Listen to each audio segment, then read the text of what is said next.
Hoje nós vamos compartilhar a 15ª mensagem dessa série que nós estamos expondo dos Evangelhos. A ideia é apresentar todo o Evangelho, de forma harmonizada, como se fosse um só. E a gente chegou hoje naquele texto já bastante conhecido da tentação de Jesus. Na semana passada nós falamos sobre o batismo de Jesus, e tem muitas lições, muitos ensinos valiosos para nós ali. E hoje a gente vai compartilhar sobre a tentação de Jesus. Tem 3 textos que tratam desse assunto. Todos eles estão nos evangelhos sinóticos, Mateus, Marcos e Lucas, eles são chamados de evangelhos sinóticos por causa da similaridade que eles têm entre si. E João, o 4º evangelho, ele difere dos 3 evangelhos, não só no conteúdo, mas principalmente na forma e no foco. Os 3 outros evangelhos, eles vão ter focos de evangelismo e vão ter foco de apresentar a Jesus, e João vai ter um foco diferente, escrevendo principalmente para a igreja, apresentando principalmente o Jesus e sua divindade e toda a sua obra. A história é a mesma, mas cada um deles tem um foco, e o evangelho de João, então, ele difere desses outros 3 evangelhos, principalmente na forma e em parte do conteúdo que é único, que é exclusivo de João. A questão da cronologia de João é completamente diferente, ele aborda de outra forma toda a história. Então, por causa do evangelho de João ser tão diferente dos outros 3 no conteúdo e forma, os outros 3 são chamados de sinóticos, por causa dessa sua semelhança, e os 3 vão nos apresentar essa história da tentação de Jesus. Nesses 3 textos aqui, Mateus capítulo 4, os 11 primeiros versículos, Lucas também capítulo 4, mas os versículos 1 a 13, e Marcos no capítulo 1, apenas 2 versículos ele vai usar para expor a tentação de Jesus. É óbvio que em 2 versículos ele não vai conseguir dar todos os detalhes, mas ele dá uma ideia bem geral. Eu queria aproveitar aqui nessa diferença, só para te lembrar um detalhe importante. Marcos é o evangelho mais curto de todos eles. Marcos escreve focado nos romanos, então ele luta ali para apresentar aos romanos o evangelho de Jesus Cristo, e os romanos eram militares, basicamente, conquistadores, basicamente. Então, no evangelho de Marcos, Jesus está sempre em movimento, As histórias são rápidas, as histórias são diretas, as histórias de uma história ele já rapidamente vai para outra e rapidamente vai para outra. Então ele condensou toda a história em 16 capítulos, que é como nós conhecemos, o menor de todos os evangelhos. Então muitas das histórias nós vamos encontrar como essa, resumidas em poucos versículos, contando só que o acontecimento ocorreu, mas sem se preocupar em grandes detalhes. Ele só vai entrar em detalhes quando esses detalhes forem importantes para o seu foco, que é apresentar o evangelho aos romanos. Mas nós vamos hoje nos concentrar no texto de Mateus. Mateus capítulo 4, os 11 primeiros versículos. Mas antes de começar, como uma forma de introdução, eu só queria dizer algumas coisas antes de nós podermos ler o texto. Esse texto, irmãos, de Mateus capítulo 4, como todos os textos de Mateus, ele é encharcado de conteúdo judaico, ele é encharcado de conteúdo do Antigo Testamento. É claro que isso é fácil de se explicar, já que Mateus ele tem como foco do seu evangelho apresentar Jesus para os judeus, tanto para os judeus não convertidos, quanto para os judeus que já se converteram ao cristianismo. Mas o foco, o público-alvo de Mateus são os judeus. Por isso que ele vai encharcar toda sua narrativa de conteúdos judaicos. E nesse texto em especial, que é o texto que nós vamos ler, nós vamos encontrar diversos paralelos daquilo que está acontecendo aqui com histórias lá do Antigo Testamento. Diversos paralelos, diversas conexões entre o que está acontecendo aqui e aquilo que aconteceu lá no Antigo Testamento vão poder ser claramente vistas. Por que isso? Porque a intenção de Mateus é apresentar Jesus como o rei, Jesus como o Messias de Israel, prometido a Israel e que é chegado para Israel. É claro que Mateus, em muitos textos, ele deixa claro que em nenhum momento Mateus pensou que a salvação seria apenas para os judeus. Ele apresenta a salvação como universal, mas ele vai apresentar os elementos judaicos e o conteúdo judaico. O primeiro desses paralelos que nós vamos encontrar nesse texto da tentação é o paralelo entre Jesus e Adão. Adão, como o primeiro homem criado, ele tem uma experiência pessoal com o Pai. Lá o texto de Gênesis vai mostrar que havia um relacionamento pessoal, assim como Jesus tinha esse relacionamento pessoal com o Pai. A gente viu isso no texto do batismo de Jesus. E Adão é tentado, assim como Jesus é tentado. Paulo, lá no capítulo 5 da sua carta aos Romanos, ele vai fazer esse paralelo, dizendo, olha, por um homem entrou o pecado no mundo, ou seja, por Adão o pecado veio ao mundo e afetou todos os homens. Mas também por um homem a salvação veio ao mundo e afetou a humanidade também. Então ele vai fazer esse paralelo do primeiro homem que na sua desobediência cai e do último Adão, ou do segundo Adão, que é Jesus, que na sua obediência prevalece, que na sua obediência permanece. A essência da tentação é a mesma. A mesma tentação que Adão sofreu é a tentação que Jesus sofre. Isso, em resumo, é a mesma coisa. É claro que os detalhes são diferentes, o contexto é diferente, mas em resumo a tentação é a mesma. Os dois são tentados a desobedecer a Deus. Essa é a tentação que Adão enfrenta, essa é a tentação que Jesus enfrenta e essa é a tentação que nós enfrentamos.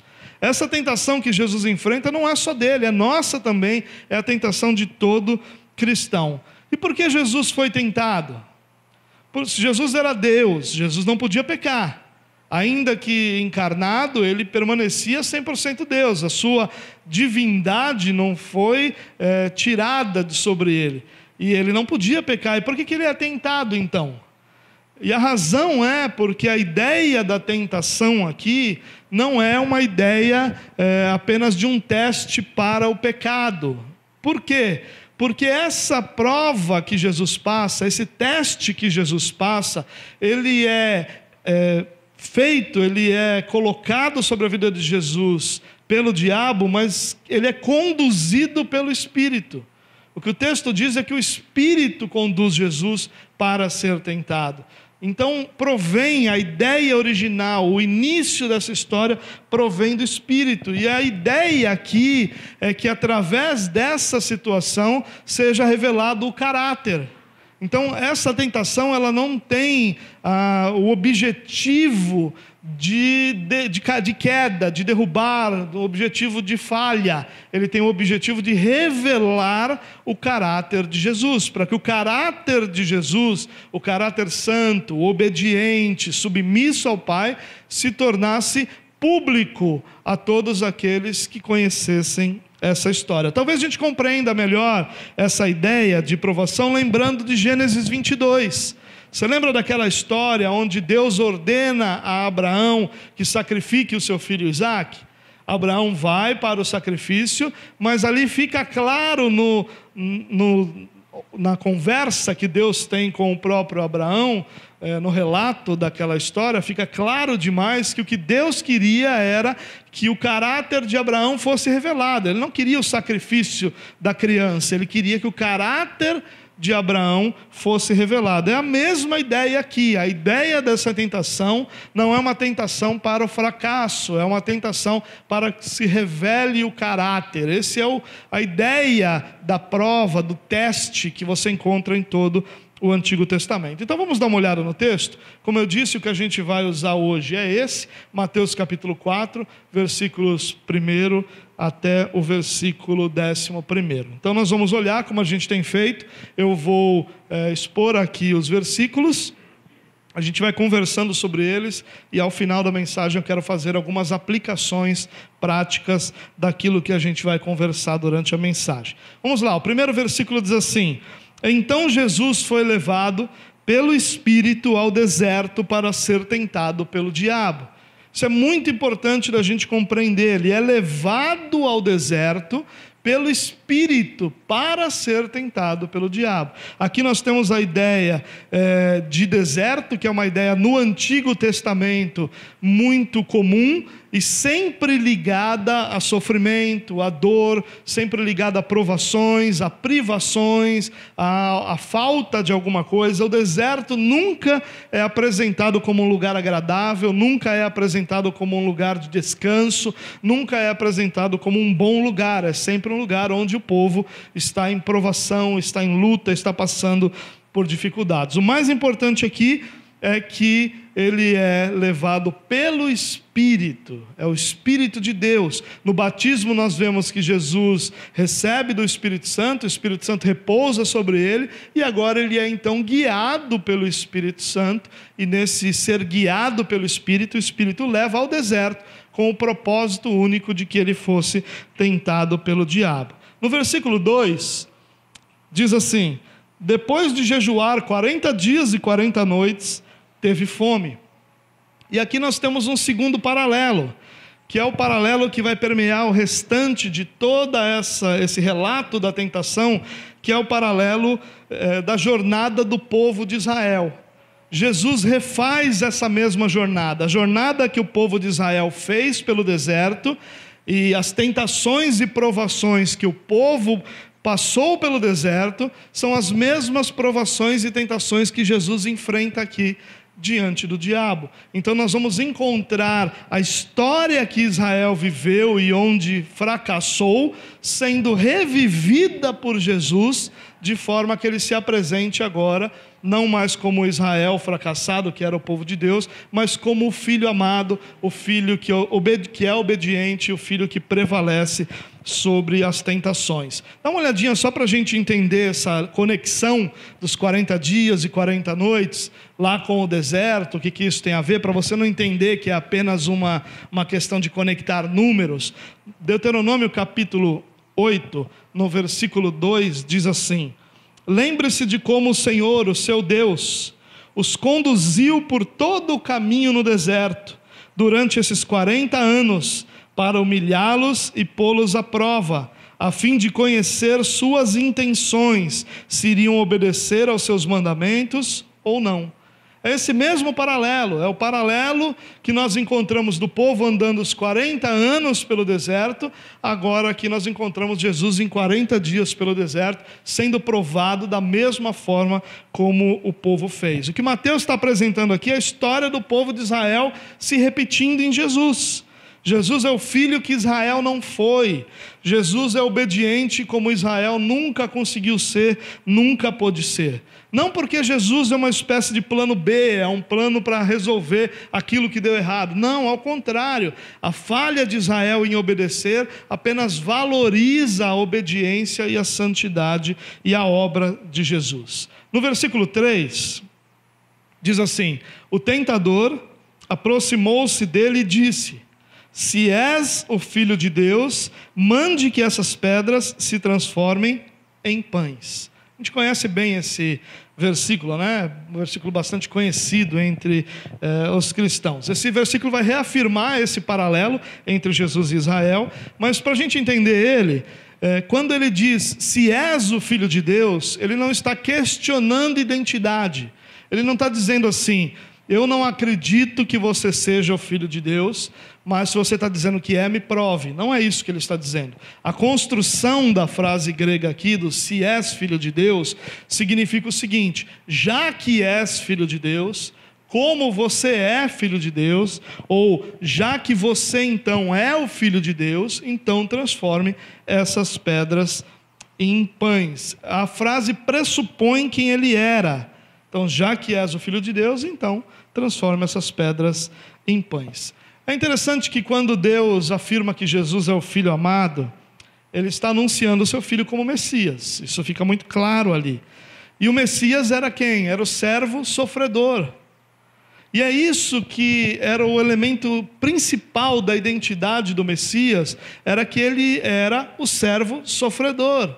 Não que ele era aquele servo ou era aquele rei poderoso, grandioso, que derrotaria tudo. Não, ele é apresentado primeiramente como servo sofredor. E há um paralelo aqui no batismo de Jesus com um texto de Isaías 42. Esse paralelo eu poderia ter apresentado na mensagem passada, mas eu achei mais interessante que ele ficasse para hoje, para que a gente pudesse entender melhor isso dentro da tentação. Dá uma olhada nesse texto.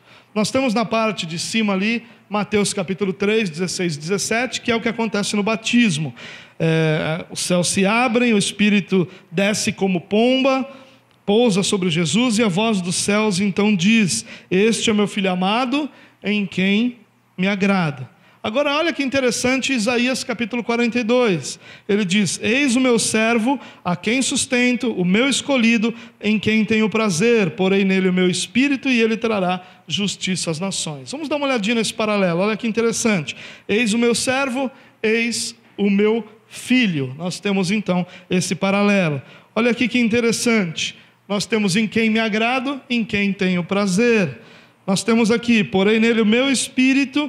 E no texto do batismo diz então que o Espírito de Deus vem sobre ele. É o mesmo texto. É o texto profético de Isaías 42 se cumprindo em Mateus capítulo 3, no batismo de Jesus. Então Jesus é o servo sofredor que foi anunciado no Antigo Testamento como o Salvador da humanidade. E a tentação de Jesus aqui passa por essa realidade. Qual é essa tentação então? A tentação é: você não precisa passar pelo que você está passando. Você não precisa passar fome, ao contrário, você é o Filho amado. Você é o enviado de Deus, você é aquele que o Senhor se alegra, tem prazer. Você não precisa ficar passando fome como você está aí há 40 dias. Você pode agora pegar essas pedras e transformá-las em pães. Você tem poder para fazer isso. E aí então, nós entendemos que a tentação passa pela obediência do servo sofredor. A tentação de Satanás é: você não precisa passar por isso. Use o poder que você recebeu do Senhor exatamente para fazer aquilo que você precisa fazer. E Jesus vai mostrar na sua resposta que ele entendia que, como o servo sofredor, ele não deveria usar o seu poder para isso. Ele deveria permanecer debaixo da obediência ao Senhor, até que o Senhor mudasse aquela circunstância que ele estava vivendo. Olha o versículo 4 que diz: Jesus respondeu: está escrito, nem só de pão viverá o homem, mas de toda a palavra que procede da boca de Deus. Sabe onde está esse texto? Em Deuteronômio 8, 3. É lá que esse texto está. Lembra que nós lemos o versículo 2 do capítulo 8, que fala sobre Deus levar o povo para o deserto, para provar o povo, para humilhar o povo. Agora olhe Deuteronômio 8, 3, o que diz: assim ele os humilhou e deixou passar fome, mas depois os sustentou com maná, que nem vocês nem seus antepassados conheciam, para mostrar-lhe que nem só de pão viverá o homem, mas de toda a palavra que procede da boca de Deus. Israel foi conduzido ao deserto e à fome para aprender sobre dependência de Deus.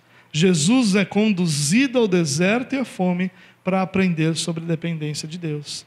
Por isso que nós vamos encontrar mais à frente no Novo Testamento a realidade de que Jesus aprendeu a obediência pelo sofrimento que ele passou. O que essa tentação aqui está dizendo é: olha, você pode deixar de sofrer, você pode deixar de passar por isso, basta que você use o poder que você tenha para mudar essa circunstância. Aparentemente não há nenhum problema nisso. Mas havia um propósito de Deus ter conduzido Jesus até ali, e de Jesus estar passando por aquilo.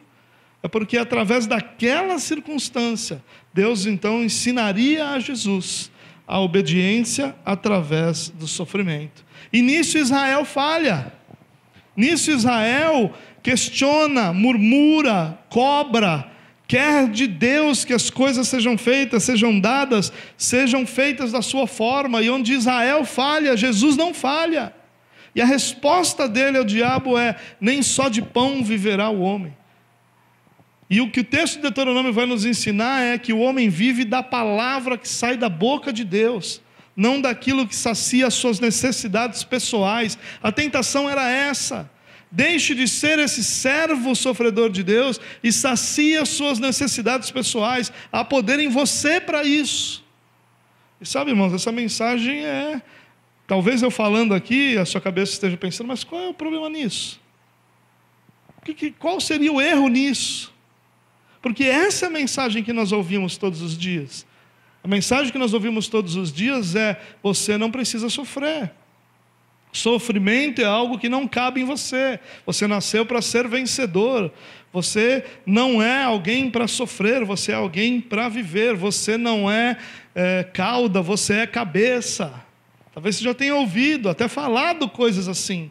E é exatamente isso que Satanás está dizendo aqui. Está dizendo para Jesus: sofrimento não cabe em você. E Jesus está dizendo: o que cabe em mim é aquilo que Deus propõe para mim.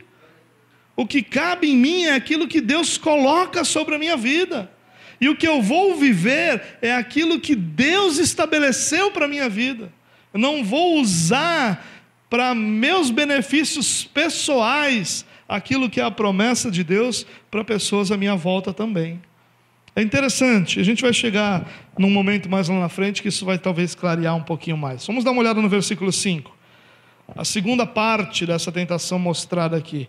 Então o diabo levou a cidade santa, colocou-o na parte mais alta do templo e lhe disse: se és o filho de Deus, jogue-se daqui para baixo, pois está escrito: ele dará ordens a seus anjos a seu respeito, e com as mãos eles o segurarão, para que você não tropece em pedra alguma. Jesus lhe respondeu: também está escrito: não ponha à prova o Senhor, o seu Deus.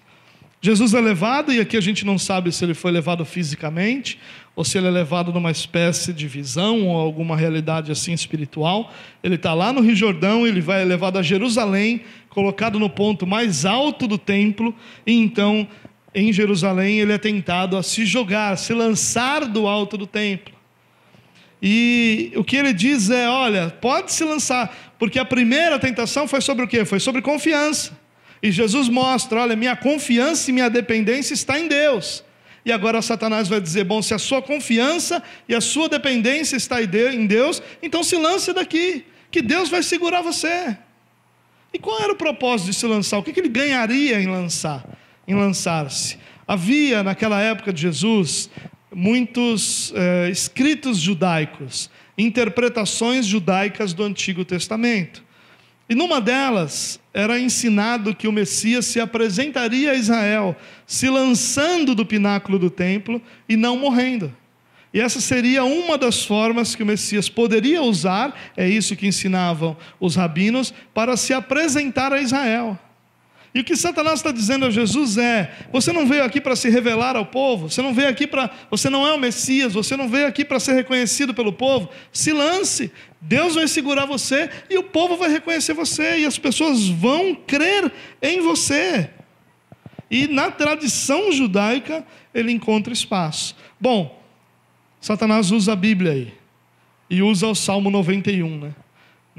Talvez num bom aviso para nós, ou para aqueles que gostam de manter nas suas casas a sua Bíblia aberta no Salmo 91, talvez tenha sido lá que ele leu, né?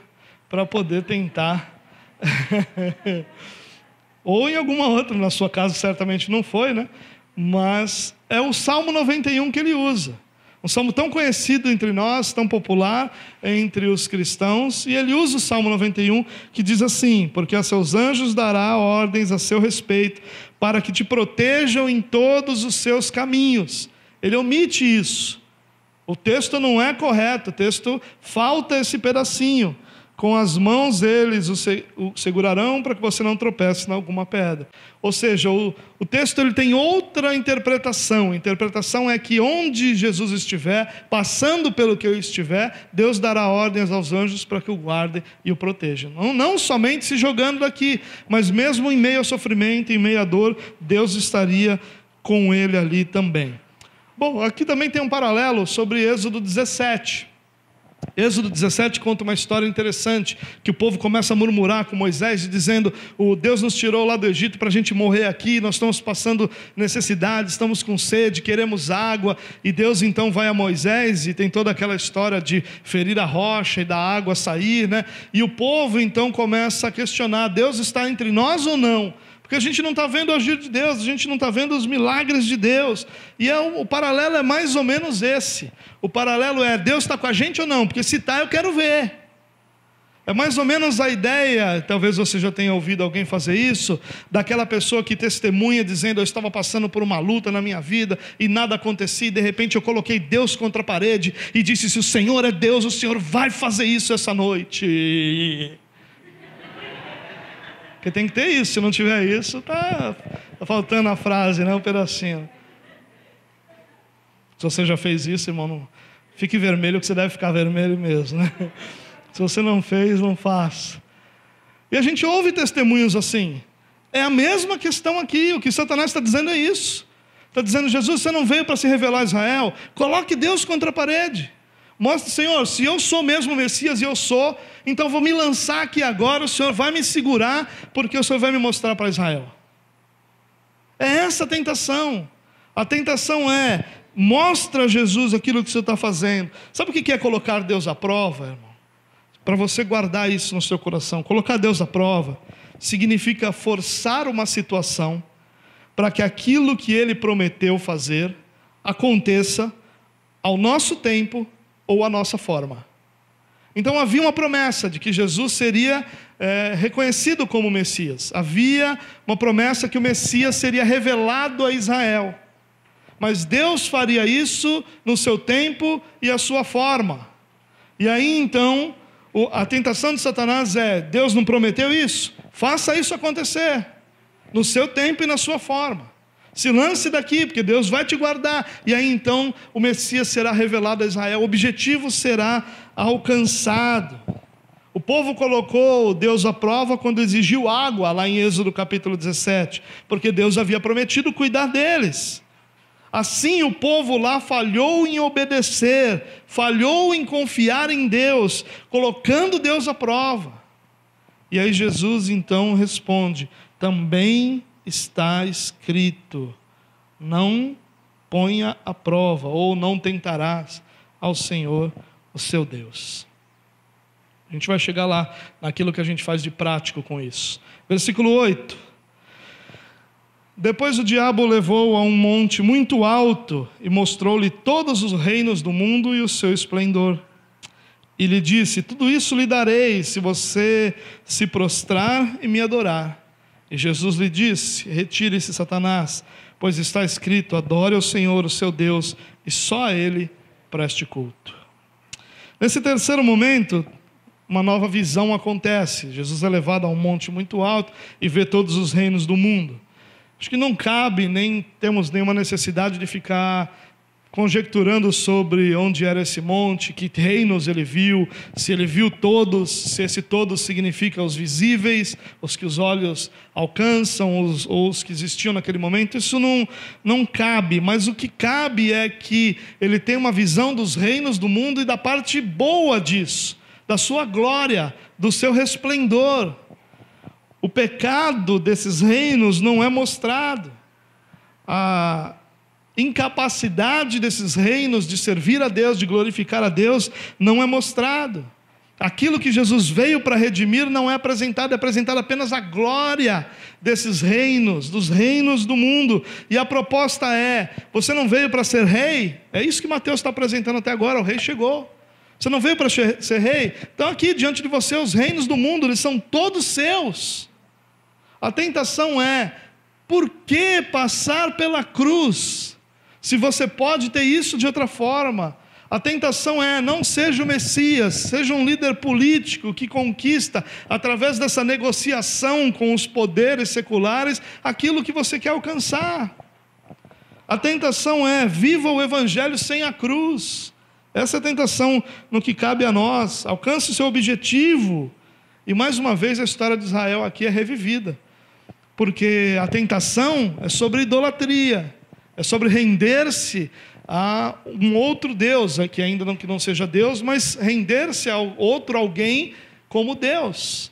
E é o que Israel vive isso por anos, se rendendo à idolatria, se dobrando diante de outros deuses, até que Israel é levado para o cativeiro, seja na Babilônia, seja na Assíria, e aí então é tratado da sua idolatria, e a partir dali você não encontra mais um Israel idólatra, você encontra um Israel que luta de todas as formas para que a idolatria não mais prevalecesse. Mas a resposta de Jesus aqui é muito enfática. Ele ordena. Esse texto aqui disse: Jesus lhe disse.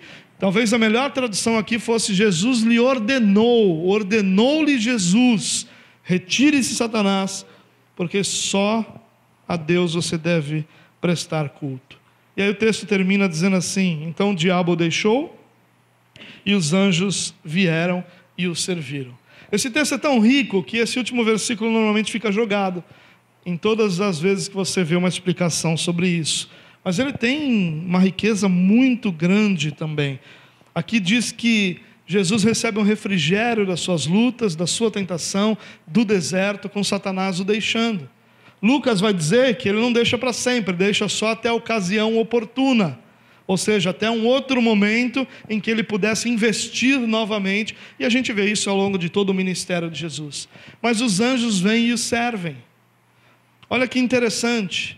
O final dessa tentação é que Deus, então, cumprindo a sua promessa de sustentar o seu filho, lembra? Esse é o meu servo, aquele que eu sustento.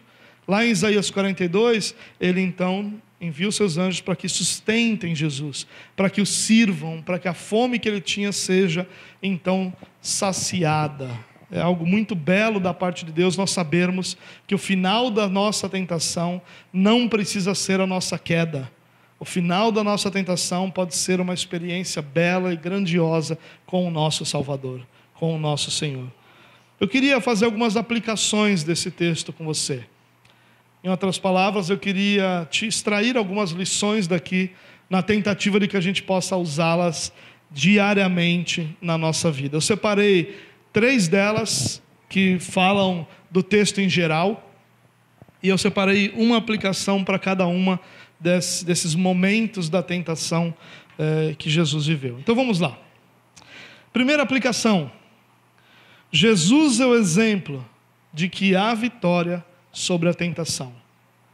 Como eu acabei de dizer, irmãos, a nossa tentação não precisa ser um caminho para a nossa queda.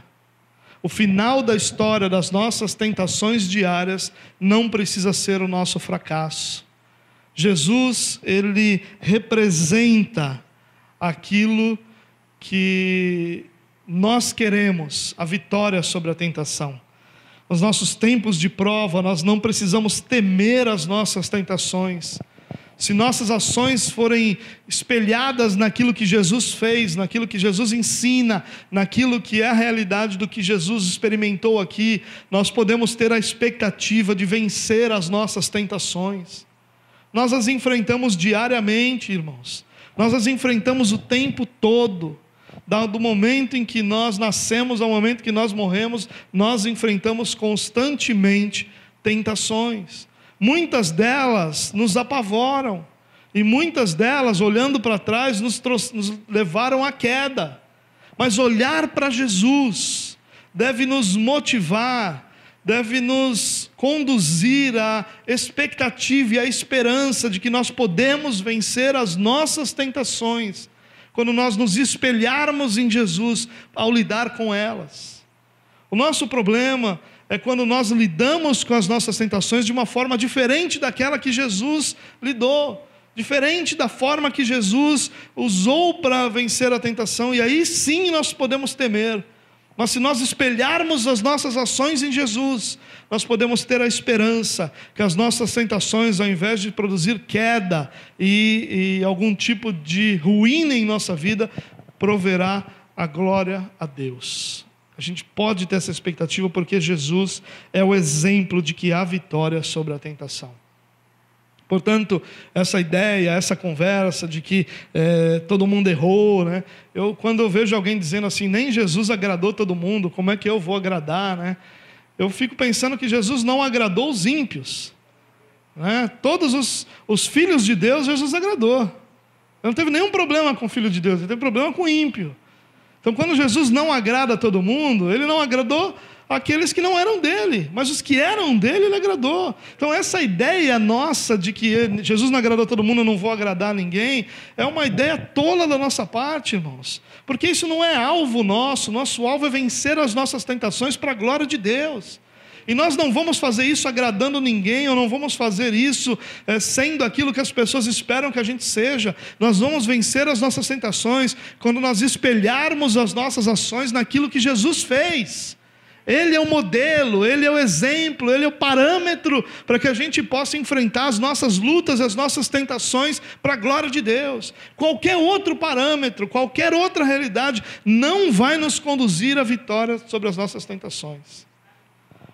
Segunda aplicação, lembre-se da sutileza de Satanás na tentação. Sabe um dos detalhes interessantes que quando eu ouço todas essas mensagens sobre batalha espiritual, essas mensagens baseadas em experiência, há um detalhe interessante, que há uma tentativa de padronizar as ações de Satanás. Então, se a pessoa tem um determinado comportamento, é porque é um determinado demônio. Pronto, padronizou. Fez aquilo, é daquele jeito. É aquele demônio. E quando nós olhamos para a tentação de Jesus, a última coisa que nós vemos é algum tipo de padronização. Ao contrário, nós encontramos uma sutileza de Satanás em cada ação dele. Ele primeiro tenta Jesus num dos melhores momentos, ou no melhor momento até então da vida de Jesus. Quando no seu batismo ele tem essa experiência com o Pai, ele tem o Pai declarando que Jesus é o Filho amado, tem o Espírito Santo vindo sobre ele, tem essa revelação dele ser o Messias. É o melhor momento de Jesus. Satanás vai lá e tenta. Mas Jesus passa 40 dias sem comer. 40 dias, 40 noites sem comer. E aí então ele tem fome. E aí então ele está debilitado. E ele então está fisicamente fraco. Satanás vai tentar ali também. Satanás tenta Jesus, primeiramente, na desobediência, no usar o seu poder para si mesmo, para satisfazer suas necessidades. Quando ele vê confiança em Jesus e vê que Jesus está usando Bíblia, ele usa a Bíblia também. Há sutileza em cada uma das tentações. Por isso que a nossa ideia não é ficar tentando identificar demônio ou identificar a ação de Satanás. O que nós precisamos fazer é confiar no Senhor de forma que nós nos submetamos a Ele e possamos obedecê-lo. E ao fazermos isso, nós vamos certamente vencer todas as nossas tentações. Não interessa qual é o nome do demônio, de onde ele vem, se ele governa sobre 1 ou sobre 10 ou sobre 100. Nada disso nos é importante. O que é importante é que no meio das nossas batalhas espirituais, nós obedeçamos a Deus. A vitória sobre toda essa batalha é a nossa obediência. É isso que nós precisamos e que nisso nós temos que focar. Porque Ele vai nos tentar tanto nos nossos melhores momentos quanto nos momentos de mais fragilidade. De várias formas, de várias maneiras diferentes. Ele vai ser sempre perseverante. Lucas diz, Satanás o deixou até o momento oportuno. Então pode ter certeza que a sua perseverança veio com novas tentações em momentos futuros. Então, entenda, irmão, nós não estamos lidando com essa batalha espiritual de filme, onde você tem um demônio burro, feio e mal cheiroso, tentando fazer você fazer alguma coisa escabrosa. Não, nós estamos lidando com um Satanás tão sutil, que muitos cristãos não conseguem ver problema algum naquilo que ele propôs. Não conseguem ver problema algum em usar aquilo que tem para a sua própria necessidade, mesmo que isso seja contrário ao que Deus propôs. Não conseguem ver problema. O que importa é que eu esteja bem. Porque é essa sutileza que nós vamos encarar em cada uma das nossas tentações. Terceira aplicação. As práticas devocionais são nossa proteção na batalha espiritual. Irmãos, nós, em nosso país, nos acostumamos a depender da igreja para que nós tenhamos nossa vida espiritual. Nós nos acostumamos a isso.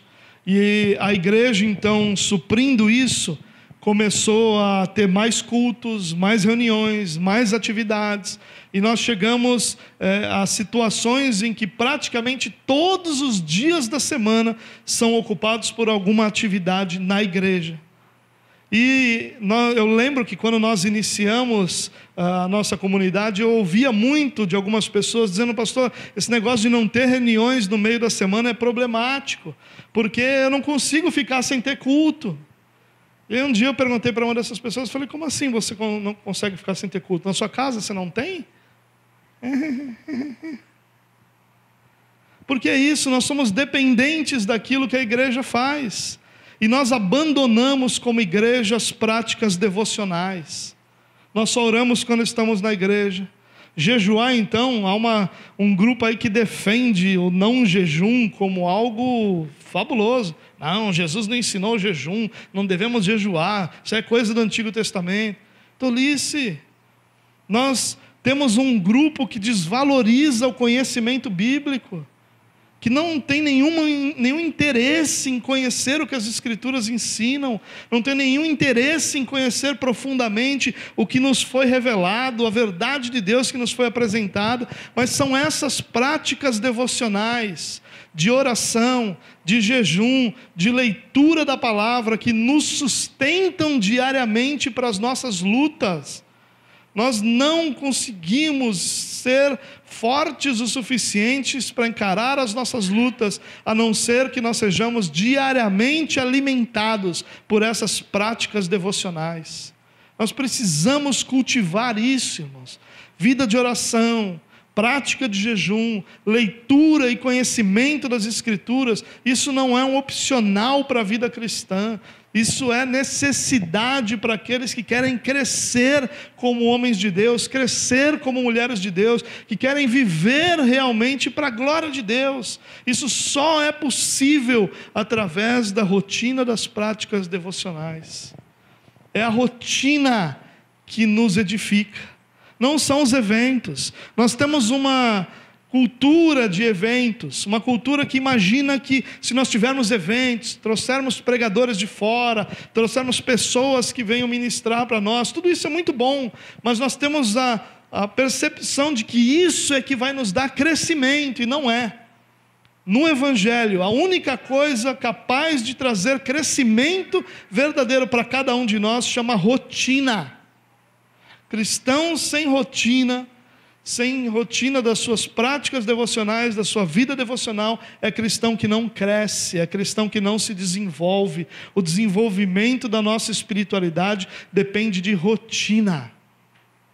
Quando você estuda, por exemplo, a Reforma Protestante, você vai perceber que Lutero, nós imaginamos Lutero como aquele camarada que foi lá e diz: eu não aguento mais, então eu vou ali bater as teses e agora então eu vou questionar todo esse sistema que está por aí. Não aconteceu nada disso. Nada disso.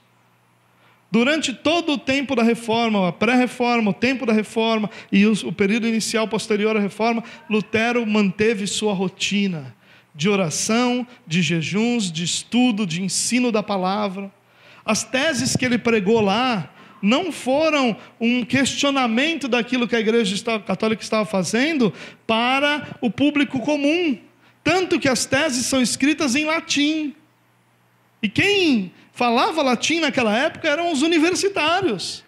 A pregação daquelas teses foi algo que era corriqueiro de se fazer. Um professor universitário, como era Lutero, propôs um debate sobre aquele tema e colocou então ali algumas teses para serem debatidas em latim, para que só os alunos lessem, porque aquilo era comum. Não teve absolutamente nada de especial na Reforma Protestante, porque Deus não precisa do especial, Deus usa o comum.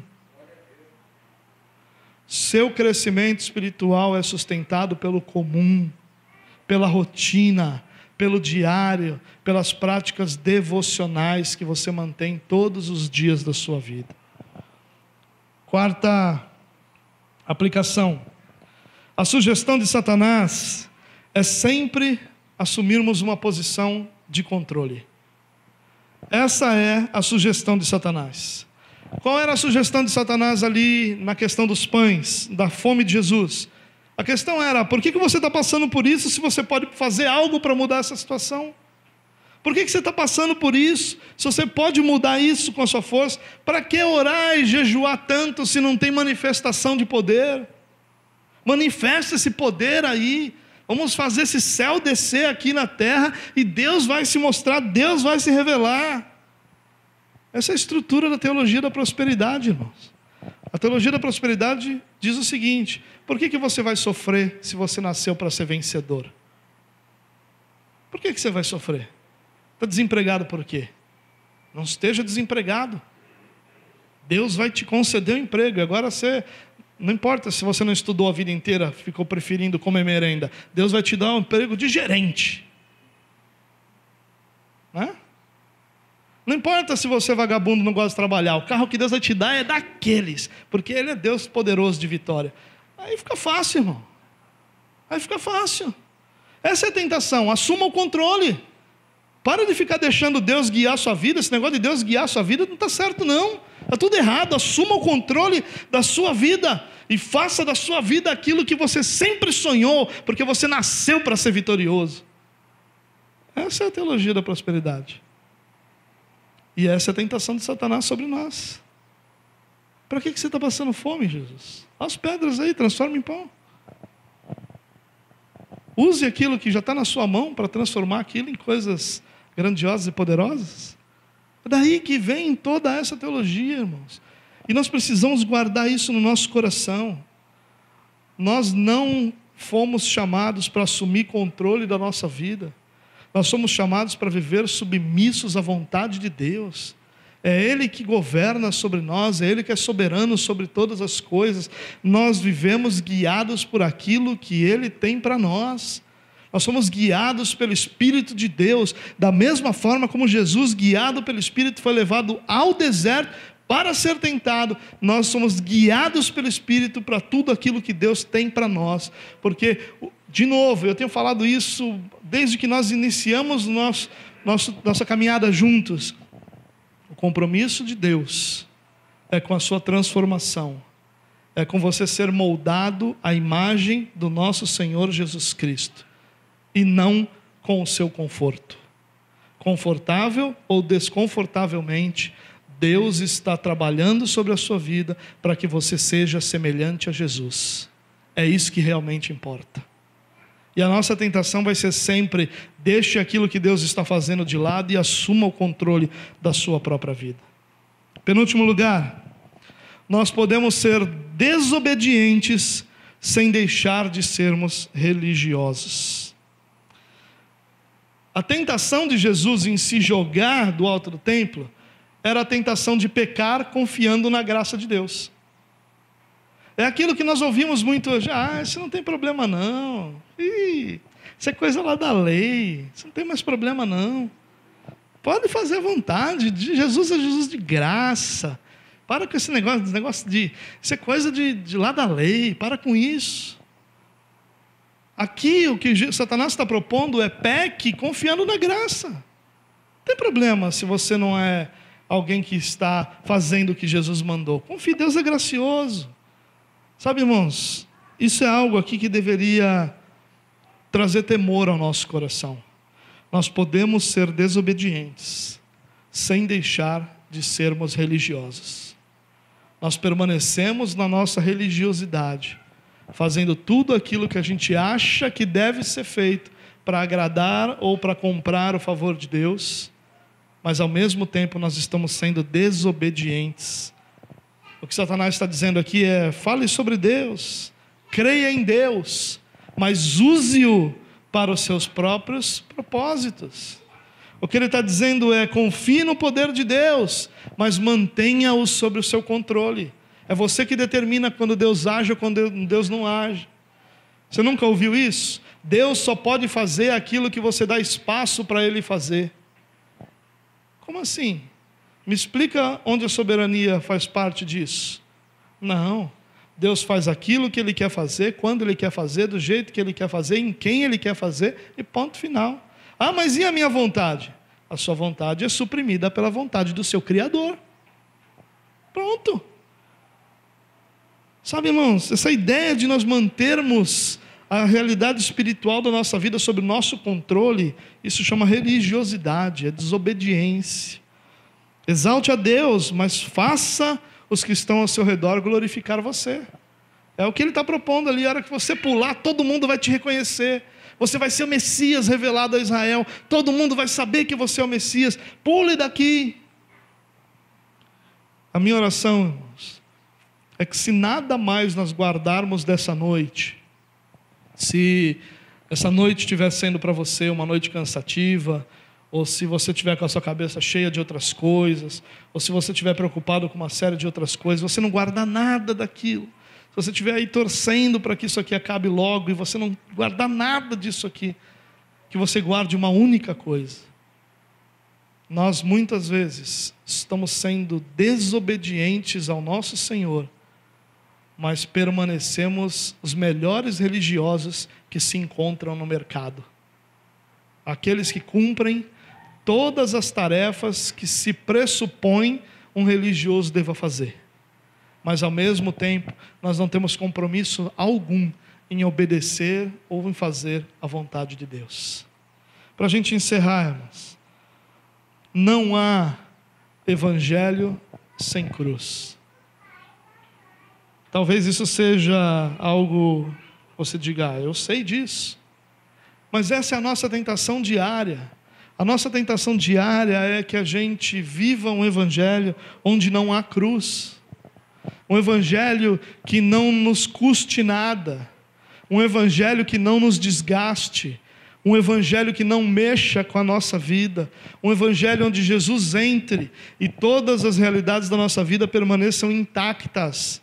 Não existe esse evangelho.